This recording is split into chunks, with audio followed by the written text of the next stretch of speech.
নওগাঁয় জাতীয় vitamin A plus ক্যাম্পেইনের উদ্বোধন। নওগাঁ থেকে নাজমুল হকের পাঠানো রিপোর্ট।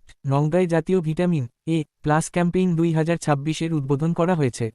রবিবার সকাল 9:30টায় নওগাঁ পৌরসভা চত্বরে জেলা সিভিল সার্জন কার্যালয়ের আয়োজনে এই কর্মসূচির উদ্বোধন করেন নওগাঁ ৫ সদর আসনের সংসদ সদস্য মোহাম্মদ জাহিদুল ইসলাম ধলু।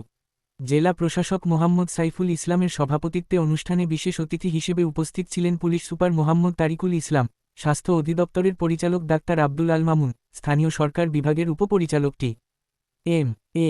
মমিন, সিভিল সার্জন ডাক্তার মোহাম্মদ আমিনুল ইসলাম, জেলা বিএনপির সাংগঠনিক সম্পাদক শফিউল আজম রানা এবং ডেপুটি সিভিল সার্জন ডা.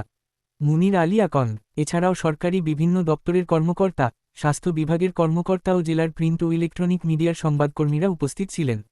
আয়োজকরা জানান, জেলার 11টি উপজেলা ও 3টি পৌরসভার 2460টি কেন্দ্রে একযোগে এ ক্যাম্পেইন পরিচালিত হচ্ছে। এ কর্মসূচির আওতায় মোট 3,57,558 জন শিশুকে ভিটামিন এ ক্যাপসুল খাওয়ানো হবে। এর মধ্যে 6 থেকে 11 মাস বয়সী 34,765 জন শিশুকে নীল রঙের এবং 12 থেকে 59 মাস বয়সী 3,22,793 জন শিশুকে লাল রঙের ভিটামিন এ ক্যাপসুল খাওয়ানো হবে। ক্যাম্পেইন সফলভাবে বাস্তবায়নে স্বাস্থ্য পরিদর্শক, সহকারী স্বাস্থ্য পরিদর্শক, পরিবার কল্যাণ সহকারী, এফডব্লিউই পরিবার পরিকল্পনা পরিদর্শক, FPI community health care provider, CHCP এবং স্বেচ্ছাসেবীরা দায়িত্ব পালন করছেন।